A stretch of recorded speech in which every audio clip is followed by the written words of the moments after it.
Points clear of the relegation zone, which is quite some turnaround under Ralph Hasenhüttl.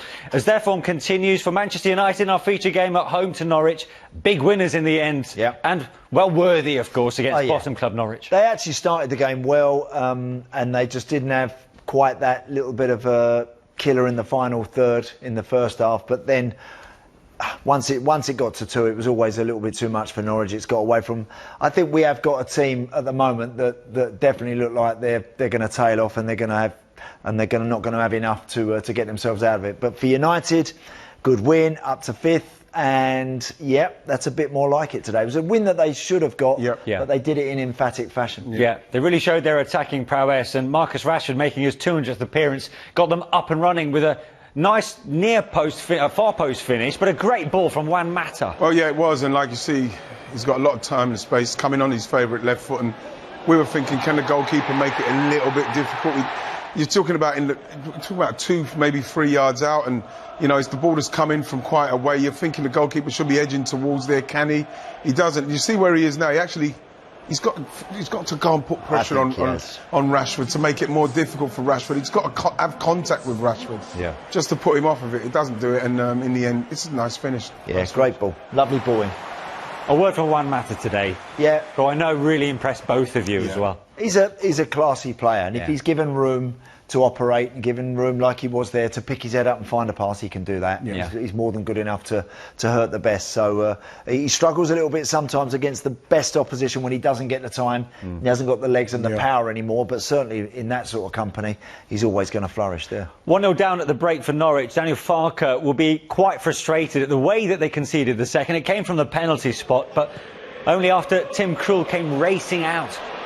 Well, you know, you've got players now, they know that when you look at it, he has a little look for him there, so he knows he's coming. And so all he's going to do now is just touch it and go down. You know that's what's happening. There's the touch. He's got no chance of getting that ball what he's just touched. So he's going for the penalty, and he's got it. Tim Krul should know better, because he knows that's what players are doing now.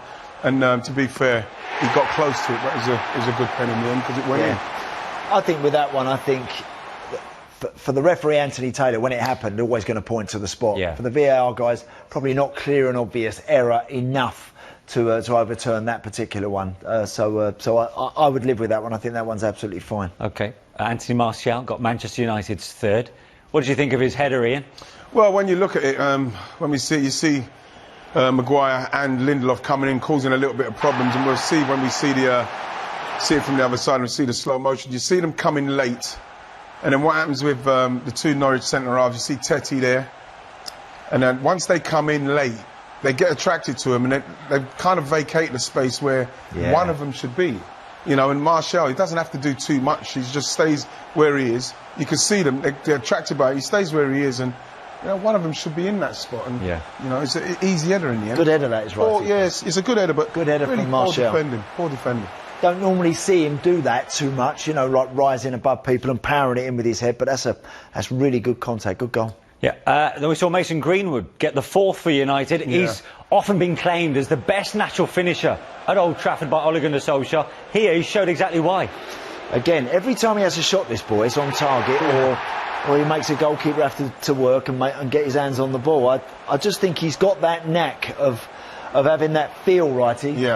He doesn't where rush the goals are. Yeah, he's very calm when he's got into that space. A lot of space, I might add, and then no one really coming out to him, and then you know, he's shooting it through bodies, and he, like you say, Andy, he hits the target. Whether he gets 10 minutes, whether he starts, whether he gets half an hour, he just always seems to get himself in those scenarios. Makes a telling contribution. Yeah, where he can get some shots on target, where he can potentially make the difference. So, look, he's certainly going in the right direction so far. OK, gents, thanks very much indeed for your company. For all the other goals that have been scored today in the Premier League, they'll be coming your way a little later on Matchday Live Extra in the company of Steve Bauer and guests. But they've still got one heavyweight fixture coming your way. Steve. Manish, thank you. We certainly have. Tottenham are the latest to try and stop the leaders. Michael Owen and Tim Sherwood's thoughts in a moment, plus some very interesting team news to be confirmed, particularly from Jose Mourinho. So far, it began last night with that win once again for the Blades against West Ham. Today began with a 1-1 draw between Palace and Arsenal. Big home win for Chelsea. Everton with a home win too over Brighton. The standout scoreline, that 2-1 success away at Leicester for Southampton. Big win for Man United, 1-1 Wolves Newcastle, and the big game of the day still to come between Spurs and Liverpool. 2 more games tomorrow at the bottom, a massive one between Bournemouth and Watford, and also Villa at home to Manchester City. So Liverpool will go into that game against Spurs with a 13-point gap now, with 2 games in hand. Chelsea, as I mentioned, still with that 5-point buffer in 4th place. Man U up to 5th now after their win today in our feature game against Norwich. And Norwich are still rock bottom. They are 7 points away from safety. The bigger winners today, Southampton, who climbed to 12th off the back of their wonderful win at Leicester. From the goal rush of me and Don, it's goodbye. Well, thanks to your commentators for a breathless goal rush, Joe Spate and Don Hutchison. What an incredible result then for Southampton. 6 wins in the last 9 games in the Premier League. And it only feels like, what, maybe a couple of days ago that they're in the bottom 3. They're not Outstanding. Yeah, and as it happened, those 2 played a key part as far as the goal was concerned. It was a great ball from Mata. It was a super ball, but you're looking at someone like Mata with this much space. You don't want him to come back inside. Once he come back inside, he's got, he's put that on a sixpence for him, and in his form at the minute. Look at the space he's got. I think Cantwell's got to drop back in. Stay where he is there. Don't let him go back in there. Yes, you've got Wan-Bissaka going on the outside, but you don't want this situation, and because that's going to happen. And they got punished rightly for this. I just wonder whether the goalie could maybe have affected Rashford a bit more. He's a bit slow, maybe there, crawling, trying to threaten the ball. But it's a brilliant ball, as Wright says, a lovely finish. Yeah.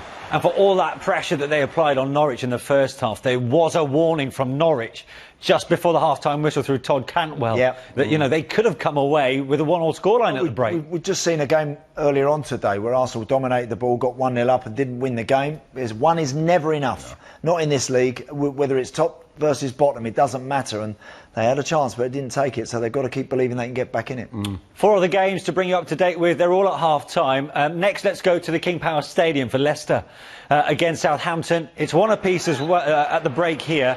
Leicester themselves took the lead through Dennis Pratt for the Belgians' first goal for the Foxes. Great winners from Jose Perez there, but Giardi's willing run, a great ball across the box, and then Dennis Pratt's got a tap in, but great play from Vardy. 5 minutes later, Southampton equalised. Stuart Armstrong with the help of a deflection coming off James Maddison, Andy. Yeah, good numbers in the box, and then, you know, Chilwell doesn't get close enough, and he did the same against Villa in midweek. He was a bit slow in reacting midweek, and they conceded a goal from his side. Chelsea looking to get back to winning ways at home. They thought they'd fallen 1 goal down at home to Burnley. This was given as offside with Jeff Hendrick, the goal scorer, straying right at the end, and then 2-0, both with Chelsea getting both goals. This is, for me, they've got this totally wrong, the VAR. That's never a penalty for me. And if you get the chance to look at it, they should see that. He is looking for a penalty. He's looking to kick it out of play and get a penalty. Now, it's been going on for long enough for people to see. He's already on his way down. How they've given that, I don't know. Yeah. Jorginho tucks it in very nicely and neatly from the spot. I totally agree with Wrighty. I think Willian's left his leg in there on Matt Lowton a little bit. And then the second goal, when it comes, credit Tammy Abraham, is in a good spot. What the goalkeeper's doing there, I've no idea. I mean, that should be so routine and so easy for the goalkeeper to gather. To Goodison, Everton leading Brighton 1-0. Should Everton have got a penalty here? Yes, they should have. It's another one they've got wrong, because Theo Walcott's in. He's done exactly what you should do, cut across the defender. Anyone can see he's been impeded. Now look at it there. He now can't get, his body's all out of shape to finish it, which would have been an easy finish. They've not given it. I can't understand it. Absolutely can't understand it. Because he didn't hit the floor. I think referees don't want to give penalties if players don't hit the floor, and then players then get accused of diving, so they can't win. But that should have been given. They didn't get it. In the end, justice is served because of Richarlison's brilliance in the box. In a tight area, it's a lovely finish. Let's go to Molineux. Wolves 1, Newcastle 1. Miguel Almiron again for Newcastle. Delighted for him. I think the Newcastle fans have been very patient. He's come up with his second goal now, but that is a nice finish from him. You know, he's just come in, you know, I mean, he's one of those that continuously works his socks off, and he got that there. That was brilliant from him. Should Wolves have had a penalty, Andy? Look, that's a tight call. First time we've actually seen this, and it wasn't the most convincing of appeals from the player himself. That's a little bit of a difficult call. Resulting corner, Leander Dendoncker. maybe justice is served, because if Wolves think they should have got a penalty, well, they got the goal in the end. But poor from Newcastle to concede a goal like that. Yeah. Still all to play for then there at Molineux. Half-time, of course, at Manchester United in our feature game. We've got the second half for you when we come back with the Red Devils with their nose in front. Lovely predatory finish from Marcus Rashford.